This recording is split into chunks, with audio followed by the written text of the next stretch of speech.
actions. Okay. One of the concepts you learn about in the civil justice system is representative proceedings. They're usually called class actions, and you're probably familiar with that term. This is where a lot of people are the plaintiffs, namely 7 or more. 7 or more people, and it must be that number, at least 7, are initiating the same claim against the same defendant. The same person is their enemy, okay? The same company is their enemy. But there are criteria that needs to be met. So the circumstances for all of these plaintiffs, in order for them to have their case tried as one case rather than 7, however many there are, they must have the same loss.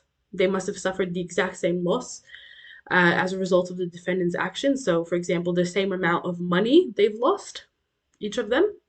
They must have the same defendant, the same or very similar facts of the case, okay? And the same law must need to be applied to decide the case. Only then can they be brought together and tried as one case, where there will be a lead plaintiff. Basically, only one plaintiff really needs to go to the proceedings, and whatever the outcome is of their case, that outcome applies to everyone in the plaintiff group. So if that plaintiff, that lead plaintiff, is successful and a certain amount of damages or money is awarded and the defendant is found to be liable, responsible for the harm, then all of that money will be shared, all of those damages will be shared amongst the plaintiff group.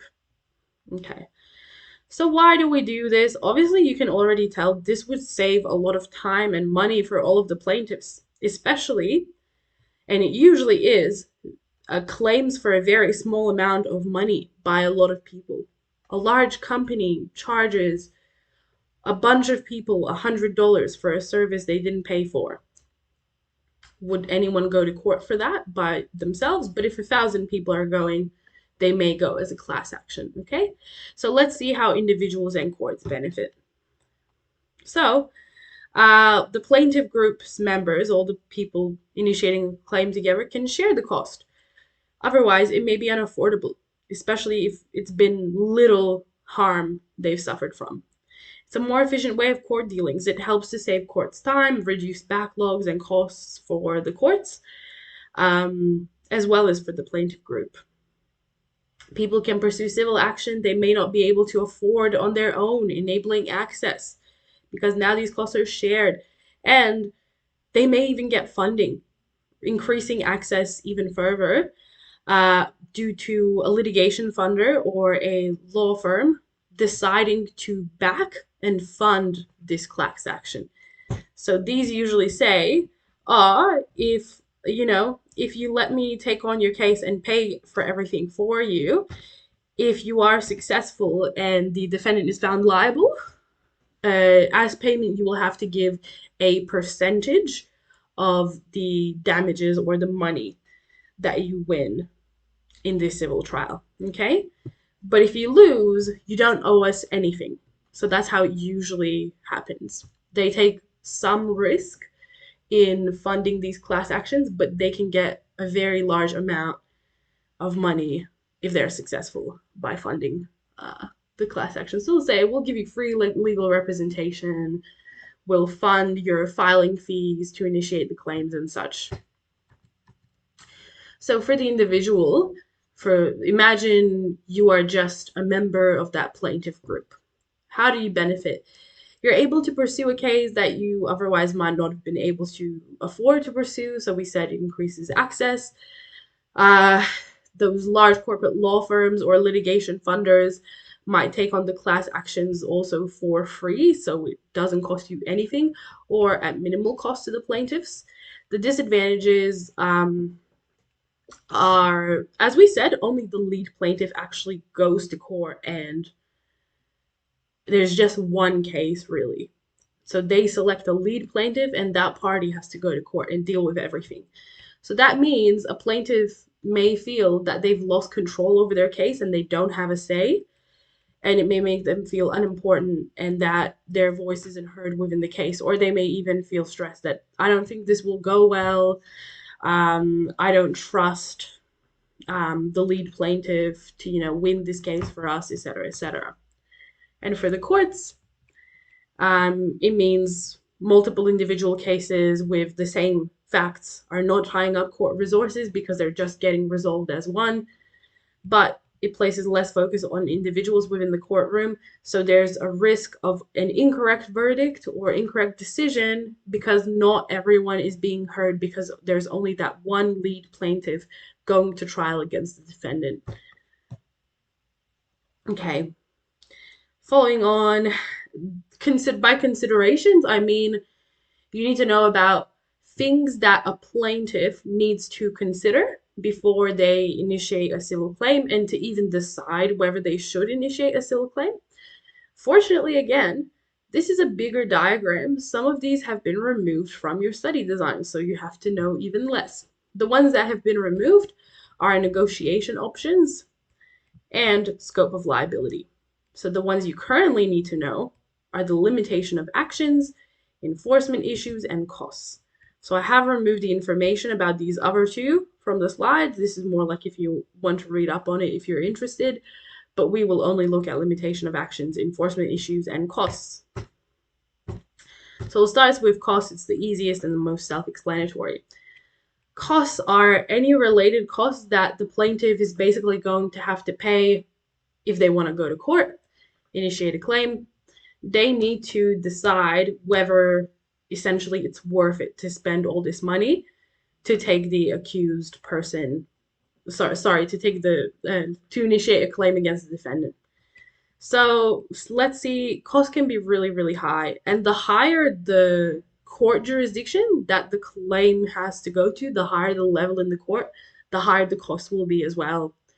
So lawyer costs, 200 to 600 per hour, for example. Solicitors deal with documents, so their barristers are the ones that are lawyers in court, but people need solicitors as well to deal with legal documents. Jury costs, if it's not an automatic right in the civil justice system, but basically one of the parties in the civil justice system can decide that they want a jury, but then if they request it, they actually have to pay for it because it's not an automatic right. Okay. Pleadings, pretrial procedures, paying for the lawyer the whole time, paying for legal advice, etc.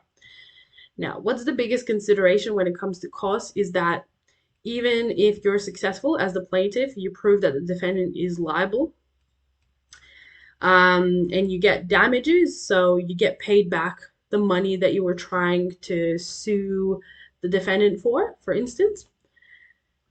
The judge will give something called an adverse cost order to the losing party. So that would be the defendant, because the defendant was found liable, we said in this example.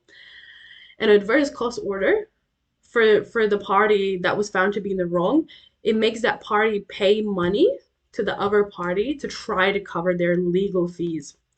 The problem is it doesn't cover all the legal fees. It's usually insufficient. So the plaintiff needs to decide basically if it's worth taking the defendant to court, because there will still be some financial loss for them even if they're successful. And if they're unsuccessful, they will have to pay an adverse cost order to cover the defendant's legal fees because they failed to prove that the defendant was liable, was in fact responsible. So there's tons of considerations when it comes to costs.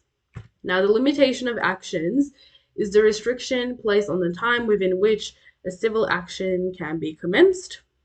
Basically, we have a Limitation of Actions Act in Victoria, Limitation of Actions Amendment Act 2002, the one that you need to know.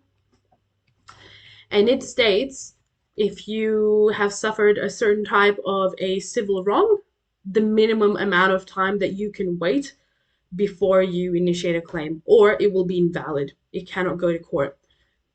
Why do we have that? Obviously, the defendant shouldn't be scared for an infinite amount of time, thinking that what if the plaintiff does decide to take legal action against me at some point 10 years down the line? So we have to set periods of time and they're different for each type of civil wrong, that states how long the plaintiff can wait before they decide. Okay? It also ensures that evidence stays fresh and accurate by ensuring that no one is waiting too long. So you won't really need to know about the periods, but you'll pick some of them up over time from your textbook, and it is quite interesting to read up on. Extensions are only allowed for certain reasons, such as maybe, maybe you were in a hospital for a really long time and you couldn't physically initiate a claim, for example. So there are only certain circumstances. For defamation, for example, that's where someone says things that are untrue and harmful to our reputation. Defamation can only be initiated within 1 year of the act occurring. Negligence and injury, they're 3 years in the civil justice system. Now, what are enforcement issues that the plaintiff needs to consider before they initiate a claim? These are complications that can occur during the application or execution of a court order. That means all the things that can go wrong, even if we are successful as the plaintiff in proving the liability of the defendant. Ways that we fail to get the money back, ways that we fail to enforce the damages and get the money back. Okay. So some examples would be, we need to consider whether the defendant would even be able to afford the damages that the plaintiff is asking for. So even if we prove they're liable, can they pay us the money that we're trying to get? Whether the defendant is even in the country, because if they're not, it might be difficult to enforce damages awarded to the plaintiff. So things like if they're in a different country or if they're in prison might mean they don't have any finances as well, may limit enforceability and make us not want to initiate the claim as the plaintiff. Okay, what are our civil bodies? We've got Consumer Affairs Victoria. They undertake conciliation, which is a free dispute resolution method that they use. And their jurisdiction is they help consumers that have initiated claims against businesses or traders, business owners, and they help tenants that are trying to initiate claims against their landlords, but not the other way around. So doesn't help landlords against tenants, but tenants against landlords. It does help. So you need to know this jurisdiction. Also, role in education. We see some purposes that they have, but they're a free service, they're a government service, and they provide conciliation, which is an alternative dispute resolution method, for free. Okay, so when deciding, you need to be able to discuss when and where it's appropriate. Basically, conciliation is a dispute resolution method where you get an expert to talk to you and the person that has caused you wrong. So let's imagine it's a tenant and a landlord and an expert, and they have this discussion going back and forth, trying to come to an agreement. The tenant is saying, you need to fix, the thing that you haven't fixed for months, or you need to pay me X amount of money for the issues with the property. And they need to come to an agreement, and the conciliator helps because the conciliator is an expert and gives suggestions of solutions. The problem with conciliation is that it's not legally binding, so the parties just have to trust each other to uphold the outcome. Okay, so that helps when thinking about appropriateness. So obviously, whether the dispute is within CAV's jurisdiction, the jurisdiction is tiny, consumers against traders and tenants against landlords. Only those claims can be heard by CAV. Whether the dispute is likely to settle, because there is no force agreement and the parties themselves have to come to an agreement, this is crucial. If one of the parties is not willing to negotiate, CAV is inappropriate. Whether the claim is from a tenant or a consumer, that relates to the jurisdiction. Whether the parties are willing to participate in conciliation. Basically, none of the parties can be forced to show up and attend. Okay, and whether there are other or better ways to resolve the dispute. If one of the parties doesn't trust the other or both, and they want a legally binding outcome that will definitely be upheld, CAV becomes inappropriate. So some examples here. When parties are able to discuss the issue, come to a resolution themselves, it's going to be appropriate. When they have limited money because the service is free, inappropriate when parties refuse to discuss the issue or when a case does not fit under their limited jurisdiction. All right, now looking at VCAT. It's a smaller body. CAV is a smaller body. VCAT is a big body. It aims to hear civil cases more efficiently and effectively.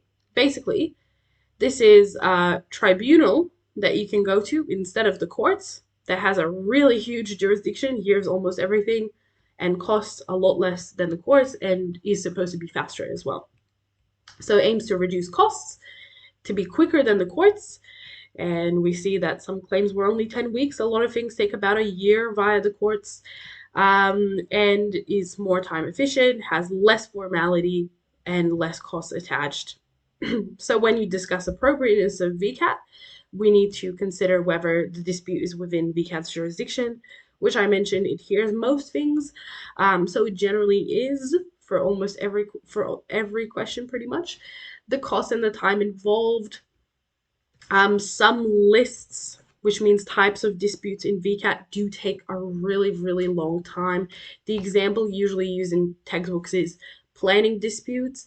They usually take over a year and still are very expensive. So that would make it potentially useless to take the claim to VCAT, and we might go to the courts instead. Whether the parties can resolve the dispute themselves, that would make CAV more appropriate because it would be free and they can just come to an agreement, and it would make any sort of alternative dispute resolution method better because costs and time and relationships would be salvaged. Whether the parties prefer the formality of the courtroom, they do want to go to court, they do want those rules of evidence and procedure. Whether the matter is large or complex, VCAT is not good for larger complex matters. If a complex law needs to be applied, a judge is needed to make the decision. Okay, and you'll learn later about the doctrine of precedent. Don't worry about this yet. But that also relates to laws being too complex. VCAT, unlike CAV, does give a legally binding outcome. So that is the benefit of VCAT over CAV, the main benefit, I would say. Bit of a table here. Appropriate when parties want to resolve disputes through mediation or arbitration. We'll look at these in more detail. Basically, alternative dispute resolution methods are also used in VCAT. They even can offer conciliation, but it's more rare when parties don't want to go to court but do want a legally binding decision when they cannot afford to go to court because VCAT is cheaper. However, VCAT can still be more expensive, long waiting times, and some cases will not fit under VCAT's jurisdiction. So you need to be able to compare. I've already brought a lot of points up. Feel free to use this table as a cheat sheet to start with. But you'll need to build it in much more detail. Now, the civil court hierarchy, basically it's the same, as you can see, the levels, but the types of cases heard and the types of appeals heard, the original and appellate jurisdictions, are completely changed. And you need to know the difference between the civil justice system and the criminal justice system, original and appellate jurisdictions. So I'll just point that out now. Don't stress about it too much. Don't want to overload you, and we don't have the time to talk about that in detail. And when talking about the reasons for the civil court hierarchy, appeals, you also have to discuss, which we've already looked at. And the reason why appeals are so important allows matters to be taken to higher courts where a judge with more expertise can give a fair decision and correct an incorrect decision. Instead of specialization, they want you to discuss administrative convenience. This is the idea that civil cases should be distributed according to how complex or serious they are.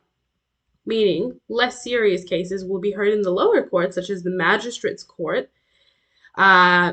making them be able to hear a really high volume, high number of cases very quickly to free up resources, because there are more minor cases going to the courts than major serious cases, okay? And more serious and complex cases, there will be a smaller volume of them, but more resources need to be devoted and time to resolving them. And thus, they will go to the higher courts. So it results in effective distribution of cases and minimizes backlogs and delays. When talking about the judge, just a brief look at powers of case management that you'll need to know about. In the civil justice system, the Civil Procedure Act 2010 gives Victorian judges powers of case management. So they can refer civil cases to mediation, which we'll look at. It's almost the same as conciliation, except the party that helps to run those negotiations between the plaintiff and defendant is not an expert in the particular matter that they have an issue with, and they only help them discuss, but they don't suggest solutions. So judges usually refer pretty much all cases to mediation before they go to trial, because when it does work, it saves so much time. The power to give any directions that they may deem necessary for the case, such as setting deadlines, limiting the amount of witnesses or pieces of evidence allowed, outlining the specific scope of the case to make it as efficient and quick as possible. They may even limit cross-examination time of witnesses. Okay? So all of this judges do to reduce time, costs, and still ensure that everything is fair. So as I said, they pretty much always send the plaintiff and defendant to mediation just to try to get that case out of the way without going to trial. So more on directions, and we said the judge has the power to give directions. These are all the instructions that judges can give when presiding over a civil case. So they may limit the scope of evidence. That's what discovery is about. They may limit the scope of evidence to ensure it doesn't take too long. They send parties to alternative dispute resolution methods like mediation to reduce time. They may set deadlines, restrict the time for final hearings, limit the number of evidence and witnesses, and limit cross-examination time.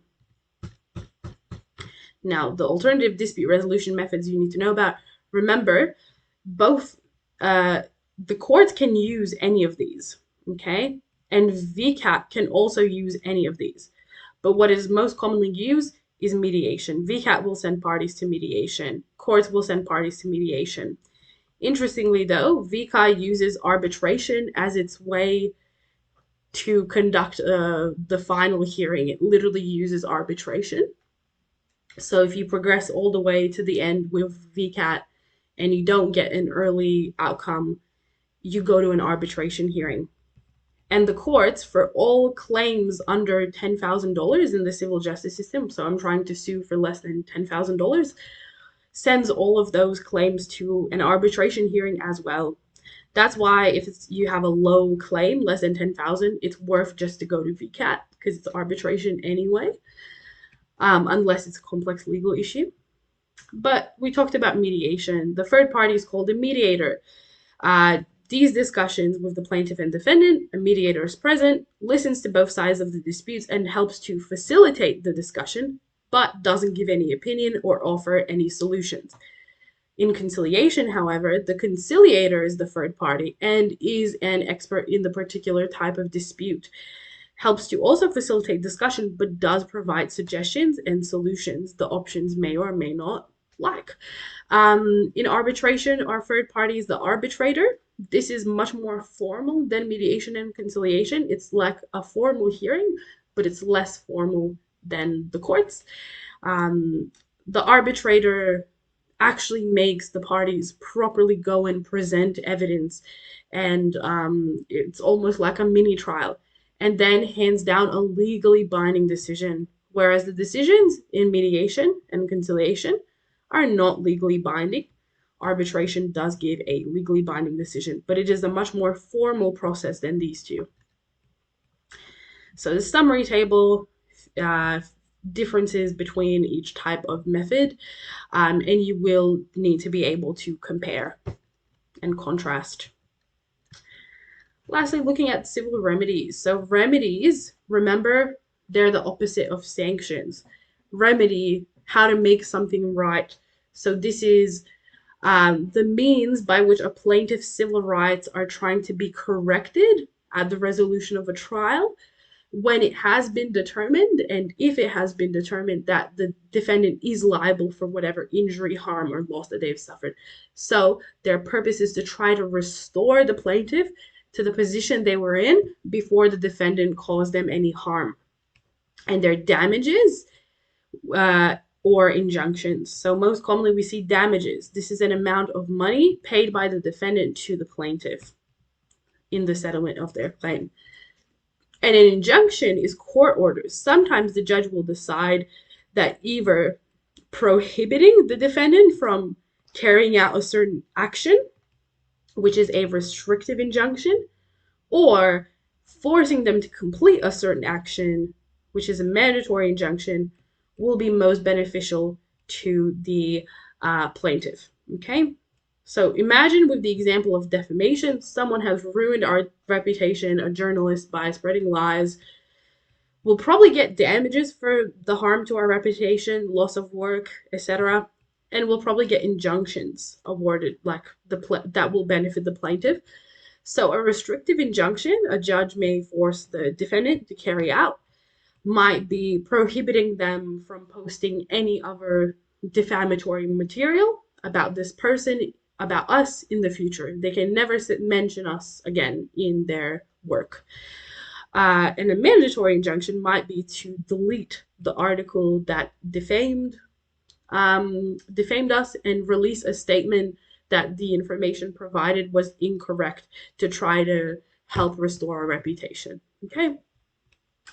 So damages aim to compensate for any harm suffered, return us to our original financial position, and injunctions just try to make a situation right that was caused by the person that was in the wrong. Okay.